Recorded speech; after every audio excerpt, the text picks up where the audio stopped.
pasado, de Menzies, ayer y hoy. Mientras hablábamos de otras cosas, se fue el responsable del gobierno español con hechos concretos de lo que vinieron a buscar. Es decir, 70 empresarios españoles vinieron a ver qué se podía llevar, dijimos en su momento, y hoy le vamos a contar el objetivo central que han logrado la visita de los españoles mientras nosotros nos distraíamos con la primera reunión sobre el aborto. Le aclaro que ayer fue la segunda y no fue nadie. ¿Saben lo que es nadie? Ni siquiera los diputados. Hubo algunos a la mañana, a la tarde no había diputados. Estaban los que tenían que disertar a favor o en contra y no había un solo diputado escuchándolo. Para que ustedes vean cómo se lanzan las cosas a través de los medios oficialistas, se entretiene a la opinión pública sobre un tema, en este caso el aborto, y pasan cosas a espaldas nuestras que no nos enteramos nunca. O mejor dicho, nos enteramos algunos que las difundimos, se enteran otros que las ocultan. Ocurre que si le faltaba poco al país, el endeudador Luis Caputo también es responsable de este proyecto que ha fracasado en Europa, hace rato que se vienen quejando, que es la participación privada y estatal en la obra pública. Bien, resulta que el 20 de abril la Argentina va a llamar a una licitación internacional, entre ellos 2 empresarios españoles que acompañaron a Rajoy, le dieron un borrador de las cosas que había que cambiar para que se presentaran ellos y otras entidades internacionales, y por supuesto el gobierno no hizo caso. Y todas son a favor de los privados y en contra del Estado argentino. Es evidente que cuando hablamos de 26.000 millones de dólares, en la primera etapa 6.000 millones, parecería ser que fuera un negocio, porque son tantos los números que tiramos todos los días, que fuera un negocio de los tantos que andan dando vuelta por allí. Pero ocurre que este negocio, para las empresas constructoras, tenía reglas. Y esas reglas eran de control por parte del Estado a la inversión extranjera. Más que a la inversión, al cumplimiento de fechas de la obra, a las sanciones cuando no se cumplían determinadas cosas, a la responsabilidad cuando tercerizaban. Todo eso se cambió de un plumazo. Y es evidente que los diputados nuestros y los senadores nuestros miran para cualquier lado, nunca se enteran de las cosas y se enteran, por supuesto, las dejan pasar. Y entonces, el 20 de abril, en la apertura de sobres de una licitación que el gobierno le otorga máxima importancia, porque evidentemente el responsable de esto también es el endeudador argentino. O sea, es la persona que firmó bonos a 100 años, la persona que mintió al Estado argentino, que le mintió al país, diciéndole que no tenía nada que ver en la offshore y la empresa de fondos que manejó plata de la ANSEX, está aprobado por Estados Unidos que lo tiene, el que dijo que ya no iba a volver al Congreso porque no tenía más nada que informar, de la que fueron partícipes necesarios los de la oposición, que hicieron el show mediático para que nosotros durante media hora escucháramos exposiciones como la de Kicillof, pero que en definitiva hiciera que todo eso se evaporara. Y entonces nos encontramos con modificaciones sustanciales sobre la cual Argentina tendrá que pagar endeudamiento a entidades mundiales, y si los privados estaban exigidos a cumplir ciertas normas, ahora ya no lo van a tener que hacer. Estamos entonces frente a lo que se llama la red de autopistas y rutas seguras del país, que pertenece a Vialidad Nacional, pero que la maneja Luis Caputo, el ministro de Finanzas de Macri.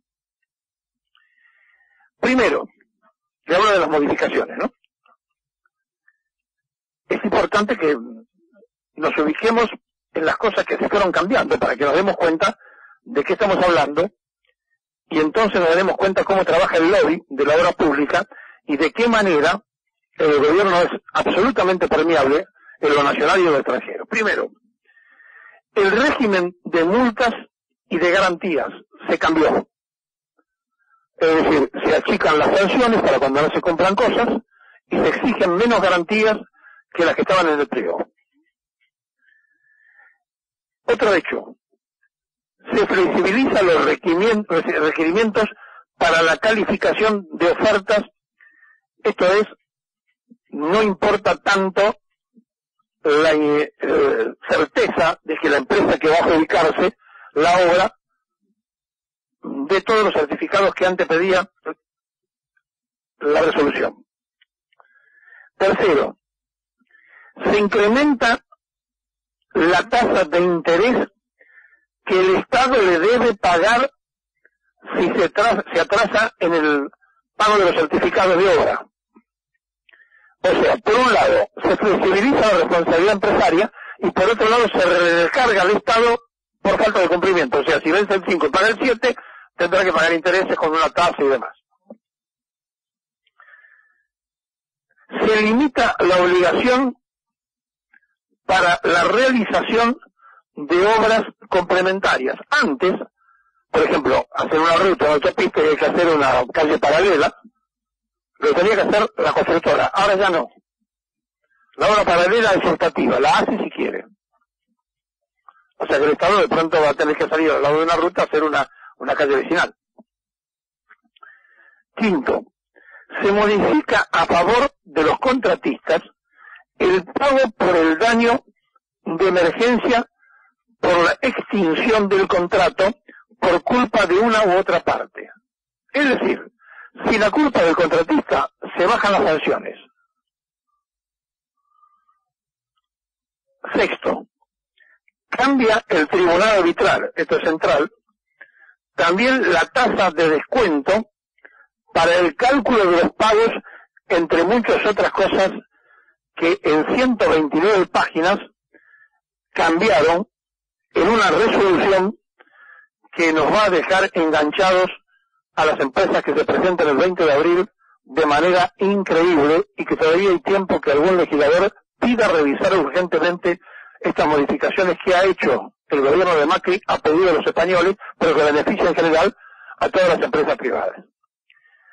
129 páginas de la resolución 545, circular 6, donde participa el endeudador argentino Luis Caputo, que es el responsable de seguir endeudando a la Argentina en esta mega obra pública. Como se ve, la empresa privada jugará siempre, absolutamente siempre con ventajas, en contra del Estado. Pero lo que es más grave es que son empresas privadas y extranjeras en la mayoría las que se quiere beneficiar. Por eso los españoles se fueron hablando maravillas de los 2 años de Macri, y por eso diciendo Rajoy que era un socio confiable España.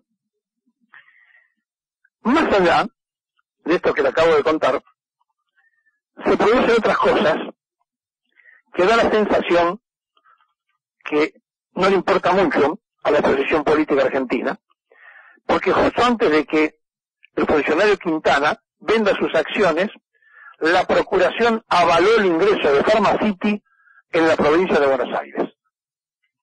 Es decir, no se privan de ninguna satisfacción los muchachos, porque el valor de la compañía de esta manera se multiplica, y entonces la Procuración General de la Nación avaló un fallo, que no es vinculante, pero que evidentemente le crea todo el ambiente necesario, para que Pharmacity pueda desembarcar en la provincia de Buenos Aires. ¿Qué significa esto?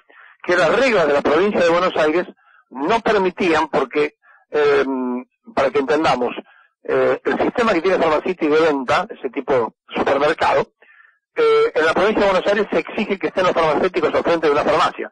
En la ciudad de Buenos Aires no. El farmacéutico puede ser el dueño, pero el dueño puede ser cualquiera y el farmacéutico tiene que atender. O sea que puede haber un farmacéutico y un idóneo atendiendo, pero el dueño tiene que ser, en la provincia de Buenos Aires, un farmacéutico. En la ciudad de Buenos Aires, el dueño de la farmacia puede ser cualquiera. Bueno, a partir de esta habilitación, Quintana sale a vender su empresa, que vale por supuesto el doble. No es lo mismo vender remedios en la ciudad de Buenos Aires que venderlo en toda la provincia de Buenos Aires.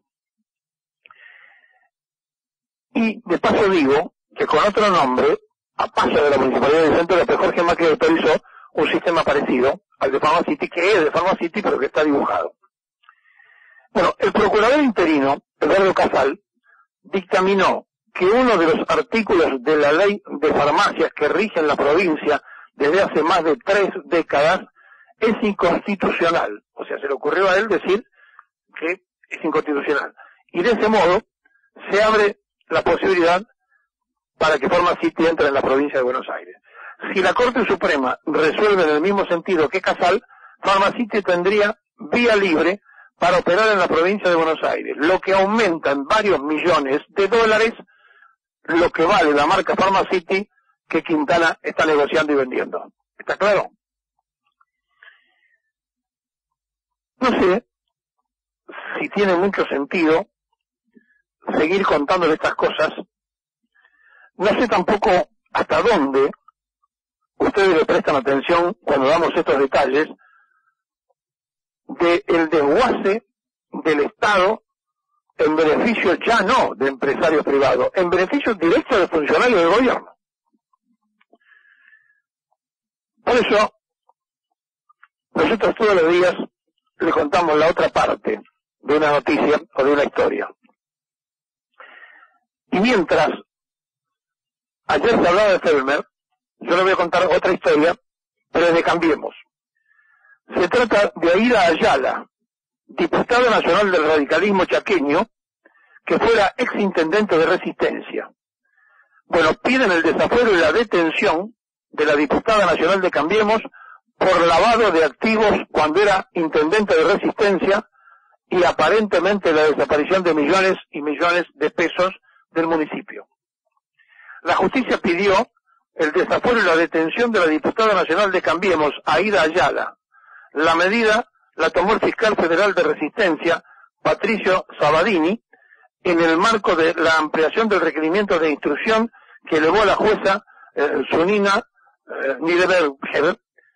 El dictamen de Sabadini acusa a la legisladora nacional de Cambiemos por los delitos de lavado de dinero, negociaciones incompatibles con la función pública, enriquecimiento ilícito, entre otros. En la causa, actualmente están detenidos un gremialista, Jacinto Zampayo, su hijo Facundo, y los empresarios Carlos Huidobro y Alejandro Fischer.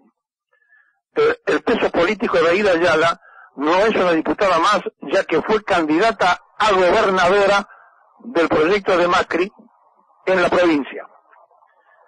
Digamos que fue intendente de Resistencia, candidata a gobernadora del Chaco, dirigente activa de la Unión Cívica Radical, acusada judicialmente de lavado. Piden el desafuero para detener a la diputada nacional de Cambiemos.